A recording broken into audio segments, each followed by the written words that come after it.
শেষ পর্যায়ে চলে আসছি সভাপতি সাহেবের বক্তৃতার মাধ্যমে আমরা এখন মিছিল শুরু করব। তার পূর্বে খুবই সংক্ষিপ্ত পরিসরে অত্যন্ত সারগর্ভ আলোচনা রাখবেন জামিয়া রহমানিয়া আরাবিয়ার সূর্য সন্তান, রহমানিয়ার মুরব্বিয়ানে কেরাম, যাকে এই নাস্তিক মুরতাদদের এবং খ্রিস্টান মিশনারিদের বিরুদ্ধে কাজ করার জন্য অক্ষ করে দিয়েছেন আল্লামা মুফতি মাহমুদুল হাসান বিনবী। এখন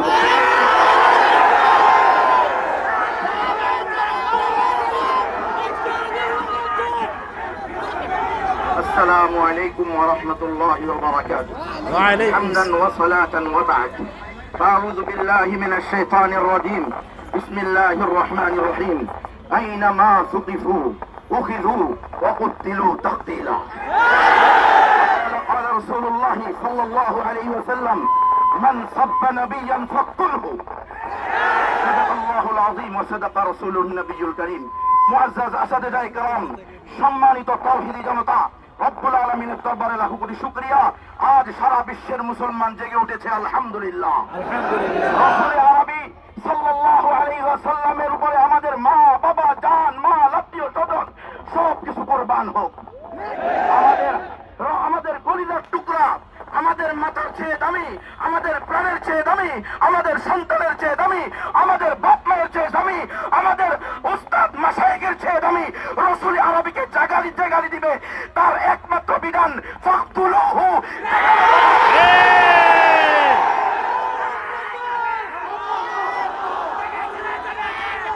আপনারা স্পষ্ট জানেন রাসূল আরবি সাল্লাল্লাহু আলাইহি ওয়াসাল্লামের জামানায় অনেকগুলো খাতেমুর রাসূলের আবির্ভাব হয়েছিল, গজিয়েছিল। স্বয়ং রাসূল আরবি সাল্লাল্লাহু আলাইহি ওয়াসাল্লাম গুস্তাখে রাসূলদেরকে রাসূলের সাথে বেয়াদবি যারা করেছে তাদের কল্যাণ নিয়ে আসার জন্য সাহাবীদেরকে পাঠিয়েছেন। রাসূল আরবিকে গালি দিলে কোনো আদালত চলবে না, কোনো আইন চলবে না।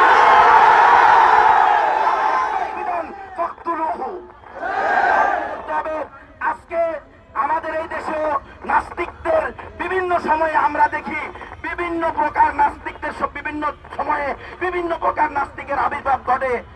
এখন তারা ভারতে চলে গেছে, কারণ তাদের মাদার অফ মাফিয়া সে ভারতে আছে। তারাও কোথায় চলে গেছে, এখন ভারতেও রাসূলকে কি করতেছে, গালি দিতেছে। ইনশাআল্লাহ এটা অখণ্ড ভারত যে হবে সেটার সূচনা মাত্র। অখণ্ড ভারত হবে ইনশাআল্লাহ গেরুয়া পতাকার তলে নয়, কালিমার পতাকা তলে। আপনারা দেখেছেন সে ভারতের মধ্যে আলহামদুলিল্লাহ মুসল্লিয়ানে কেরাম, তাওহীদি জনতা, রাসূল আরবির আশিকরা আজকে রাস্তায় নেমেছে। লক্ষ লক্ষ মুসলমান, লক্ষ লক্ষ নবীর আশিক আজকে রাস্তায় বের হয়েছে। সুতরাং আমরা ভারতকে হুঁশিয়ার করে দিতে চাই, হে ভারত, ইনশাআল্লাহ তোমার আর বেশি সময় নাই, তুমি ভেঙ্গে টুকরা টুকরা খান খান হবা ইনশাআল্লাহ। আর তাওহীদের কালিমাওয়ালারা, মুজাহিদরা, জিহাদ ফি সাবিলিল্লাহ, কিতাল ফি সাবিলিল্লাহ ফরজ বিধান যারা নিজেদের কাঁধে তুলে নিয়েছে, ইনশাআল্লাহ তাদের অধীনে কালিমার পতাকার তলে অখণ্ড ভারত হবে। আল্লাহ আমাদের সবাই সহায় হন। ওয়া আখিরু দাওয়ানা আলহামদুলিল্লাহি রাব্বিল আলামিন।